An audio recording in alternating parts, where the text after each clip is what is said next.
Hello everyone, welcome to my channel 14 star physics. This is Nisha Rizvi.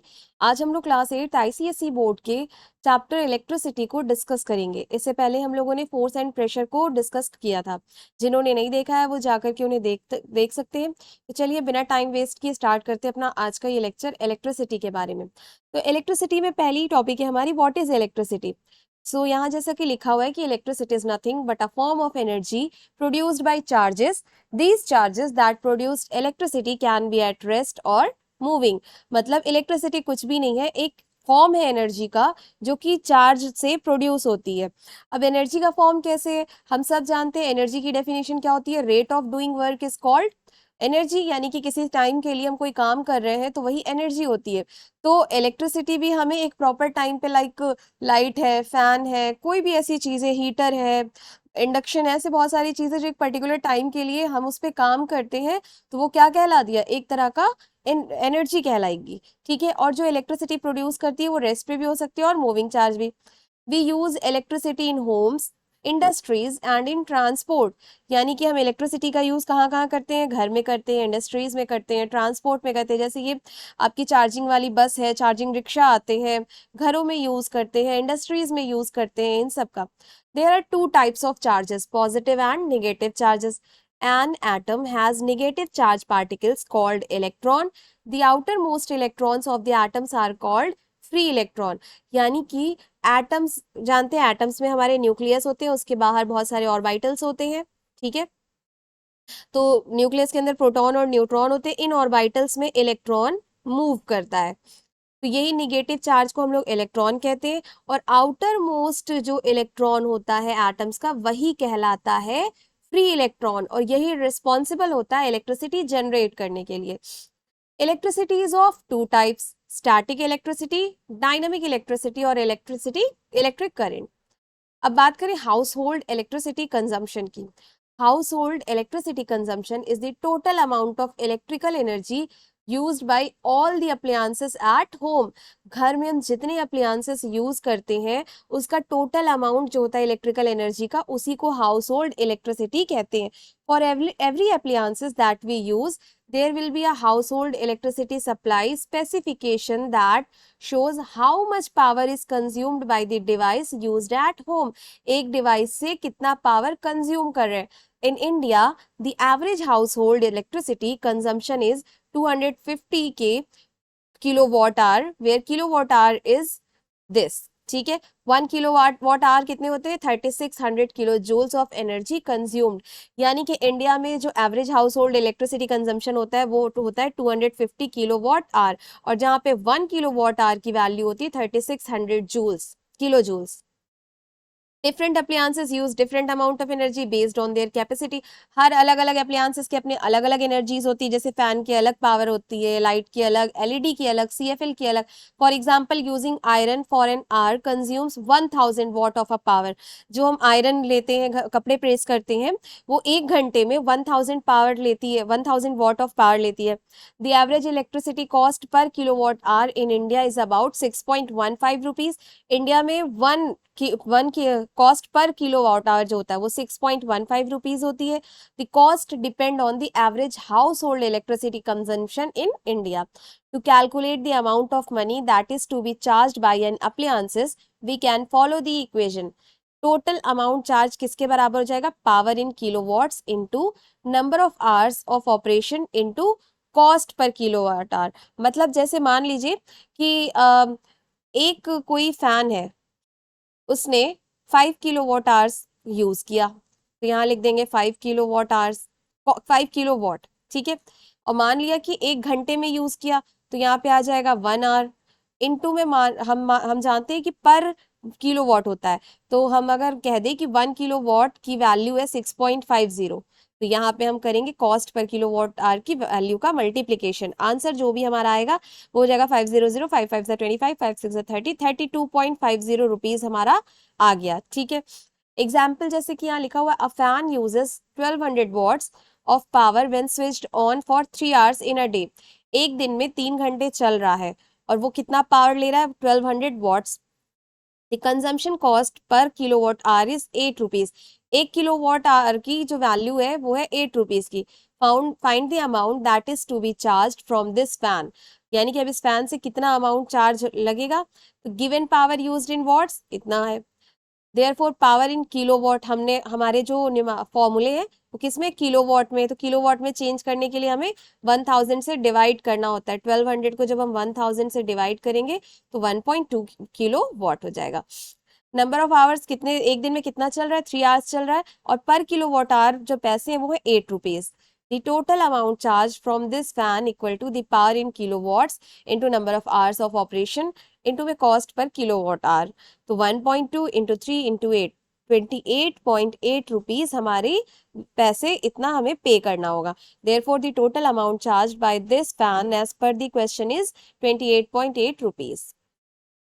Next, component in house hold circuit. अब कुछ components है हमारे house hold circuits के, क्या, we live in environment where electricity plays a major role. और वाकई हमारे day to day daily life में इलेक्ट्रिसिटी का एक बहुत बड़ा रोल है। अगर हमें जैसे ऑनलाइन क्लास हमें लेनी हो, या ये हमें लेक्चर रिकॉर्ड करना हो, तो हमारे लैपटॉप चार्ज होने चाहिए। हमें अपलोड करना है तो हमारे पास वाईफाई होना चाहिए, वाईफाई के लिए भी हमारे पास लाइट होना चाहिए। खाना बनाने के लिए लाइक हम अगर इंडक्शन यूज कर रहे हैं तो उसमें भी हमें लाइट की जरूरत पड़ती है। फैन है, बल्ब है, ईच एंड एवरीथिंग, हम ओवरऑल डिपेंड जैसे हो गए हो इलेक्ट्रिसिटी पे। तो इलेक्ट्रिसिटी बहुत मेजर रोल प्ले करती है हमारी लाइफ में।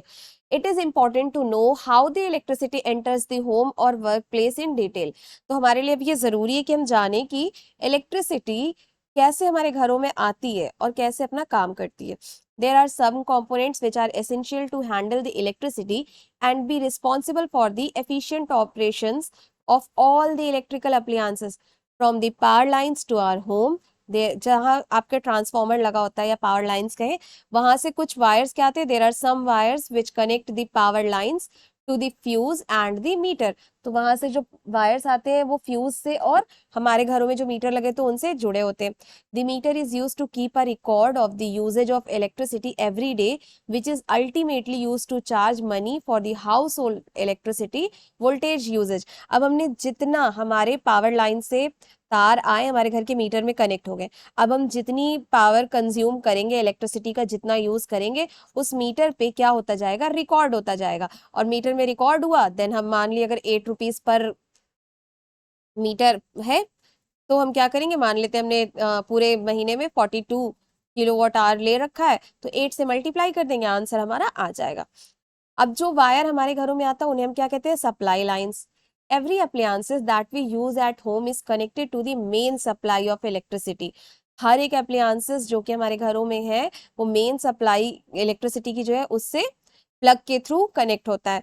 It is a 3 pin plug which consist of 3 wires. वो 3 पिन प्लग होते हैं जिसमें 3 वायर्स होते हैं, कॉपर होता है, since copper is a good conductor of electricity.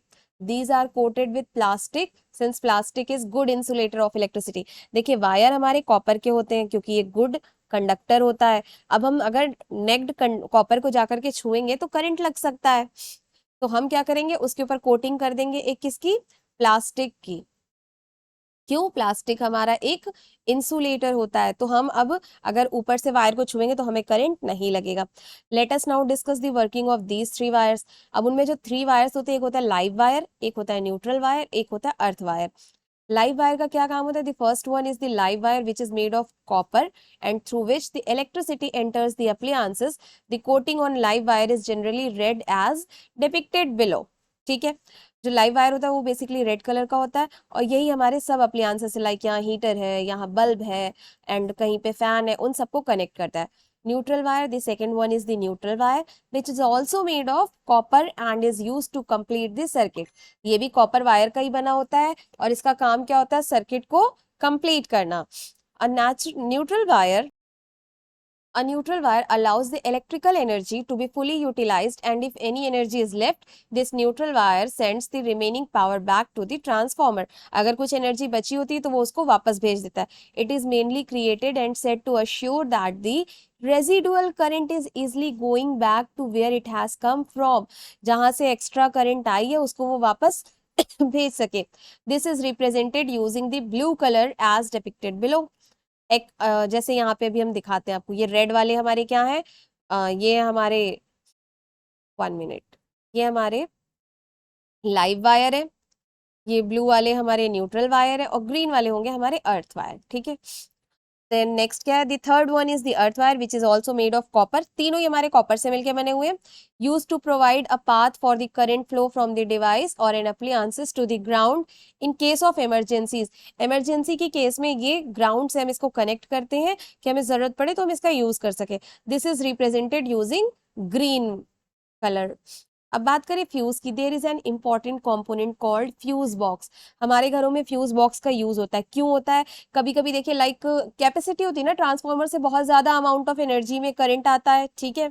अब मान लीजिए वहां से आ रहा है 1000 किलोवाट, हमारे घरों में हमें जरूरत है मान लीजिए जैसे 5 एम्पियर की, तो ये सारी अगर हमारे घरों में आ गई तो हमारे घर के शॉर्ट सर्किट्स हो सकते हैं। कभी कभी क्या होता है, लाइट बहुत तेज वोल्टेज में आती है और कभी कभी बहुत कम।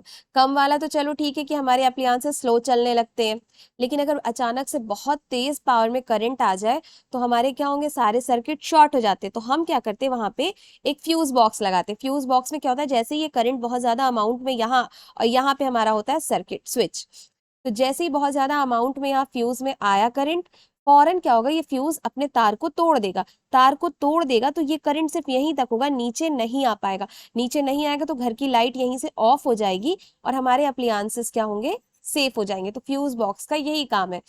It takes precaution if the excess amount of electrical energy enters the house. When a large amount of electricity enters, breakers break the part of the circuit to cut the power supply. Later on, re-switching, this circuit is formed back and the current can flow again. जैसा कि अभी हमने समझाया था, the appliances are connected in parallel to the supply circuit. Since the working of any appliances can be independent of other, as shown in the below figure. अब हम बात करें कुछ सेफ्टी कंपोनेंट्स की। सेफ्टी कंपोनेंट्स में क्या, there are certain components in the circuit which are safety device. बहुत सारे ऐसे कंपोनेंट्स हैं जो सेफ्टी डिवाइस की तरह काम करते हैं।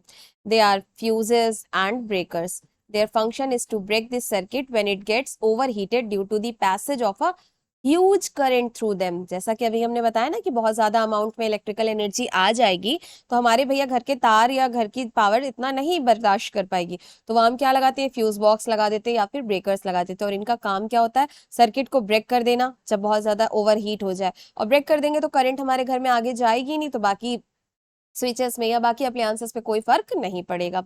A fuse has a thin metallic filament that melts and break the connection when the circuit is overheated. तो फ्यूज जो हम होता है हमारा, वो थिन मेटलिक फिलामेंट होता है, जब वो मेल्ट हो जाता है और ब्रेक हो जाता है कनेक्शन जब वो ओवरहीटेड होता है। Circuit breakers are specially designed switch that automatically open to break a circuit, जैसा कि ये है आपका। A breaker consists of a bimetallic strip. When the circuit gets heated due to the flow of large current, the strip bends on the side, causing a spring-loaded switch to trip. This limits the flow of current in the circuit. The fuse usually used in a circuit are cartridge shape fuse, जैसे यही जो cartridge shape हमारा fuse है वही, which can be easily replace once the wire in its melt. ये आसानी से क्या होता है, अब यहाँ पे ये खराब हो गए, यहाँ पे वायर्स क्या है, मेल्ट हो गए, अब हम इसको रिप्लेस करके इसकी जगह दूसरा यहाँ ला करके लगा देंगे, ठीक है। Circuit breakers can just trip and be closed back once a stable condition is achieved. जैसे स्टेबल कंडीशन अचीव करेगा तो हम क्या करेंगे, ट्रिप कर देंगे, ठीक है।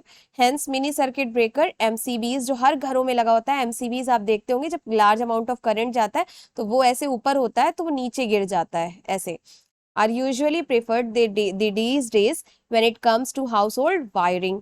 एमसीबीज की बात करें क्या है, one more safety method is grounding. The earth act as a huge reservoir of charges. जो अर्थ है हमारा वही बहुत अच्छा गुड कंडक्टर है, ये बहुत बड़ा रिजर्वायर है चार्जेस का। The ground wire provides a conducting path to the earth. Ground wire का काम क्या होता है, ये प्रोवाइड करता है कंडक्टिंग पाथ किसे, अर्थ को, which carries away excess charge when a huge current passes through the circuit. तो ये क्या करेगा, ये अर्थिंग वायर जो बहुत ज्यादा करंट चार्जेस आ जाएंगे हमारे घरों में, ये अर्थ को पास कर देगा। This protect us against electric shock. Conservation of energy की बात करें तो हमें पता होना चाहिए कंजर्वेशन ऑफ चार्ज हो, मास हो, एनर्जी हो, मोमेंटम हो, वॉट एवर। इसका सिंपल सा एक डेफिनेशन है, लाइक एनर्जी है तो energy can neither be created nor be destroy, it can be transfer from one form of energy to another form of energy.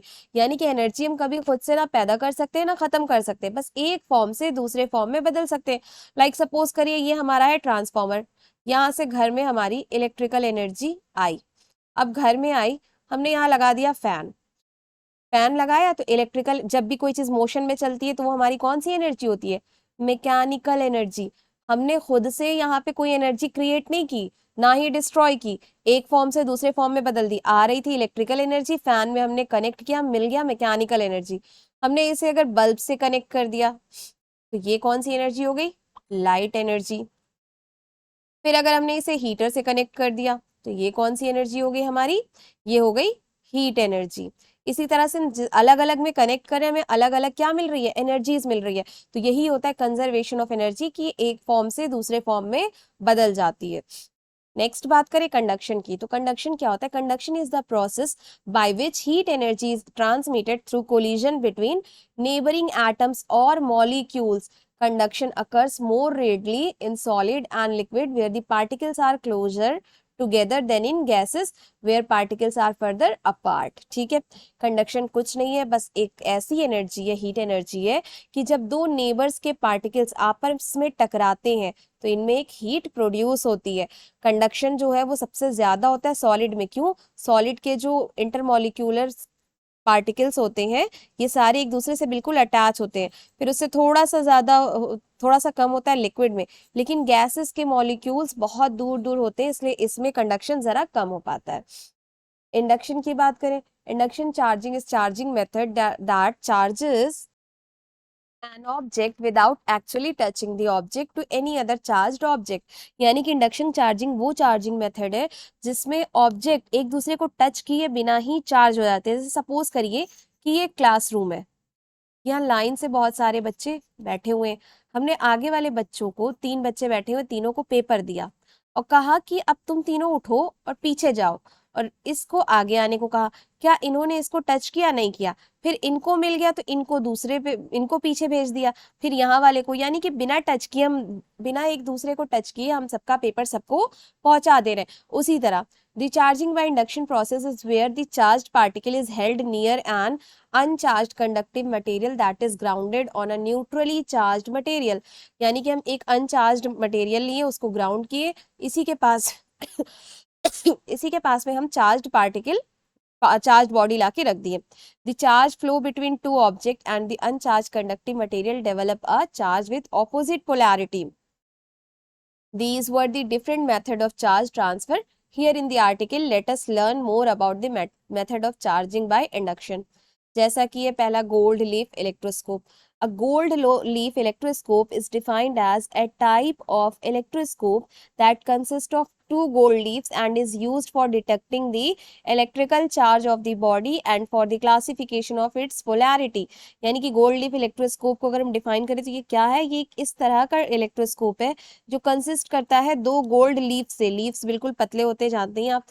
और इसका यूज क्या होता है, electrical charge of the body को detect करना and for the classification of its polarity, उसकी polarity को classify करना।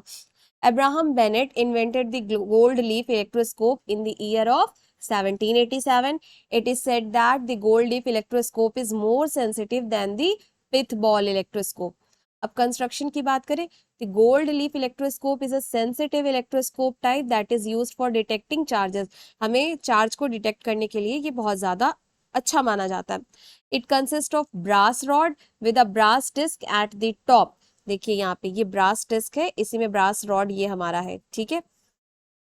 And at the bottom there are 2 thin gold leaves. ये देखिए ये हमारे क्या है, 2 थिन गोल्ड लीव्स है in the form of foils. In order to keep the rod in place, the rod travels through the insulator. Rod को हम क्या करते हैं, इंसुलेटर प्लग, ये देखिए इसके थ्रू पास करते हैं। The charges move from the disc to the leaves. अब ये डिस्क से लीव्स पे चार्जेस आ रहे हैं। At the lower portion of the jar, a thin aluminium fossil foil is connected। बिल्कुल इसके एंड में क्या होगा, एल्यूमिनियम फॉसिल फॉइल को हम कनेक्ट करेंगे। The aluminium foil is grounded with the help of a copper wire. ये देखिए एल्यूमिनियम फॉइल है, इसको हमने क्या किया, कॉपर वायर से ग्राउंड कर दिया, so that the leaves are protected from external electrical disruption. तो क्या होगा, इसकी वजह से ये लीव्स में एक्सटर्नल इलेक्ट्रिकल डिसरप्शन नहीं होगा। इसके कुछ एप्लीकेशन बताएं। तो ये क्या करता है, डिटेक्ट करता है चार्ज को। Identification of the nature of the charge, charge के नेचर को, लाइक पॉजिटिव है या नेगेटिव है, आइडेंटिफाई करता है। Identification of the body as a conductor और एन इंसुलेटर, ये भी बताता है कि बॉडी कंडक्टर है या इंसुलेटर है। डिटेक्ट करने के लिए क्या, for the detection of charge में क्या होता है, the object that need to be tested is touched with the metal cap, इसको टच करेंगे मेटल कैप से। इफ द लीव्स डाइवर्ज, अगर लीव्स दोनों डाइवर्ज हो जाएंगी, the body is said to be charged, and if there is no change in the leaves of the electroscope then bodies, अगर जैसे था वैसे ही है तो बॉडी अनचार्ज है।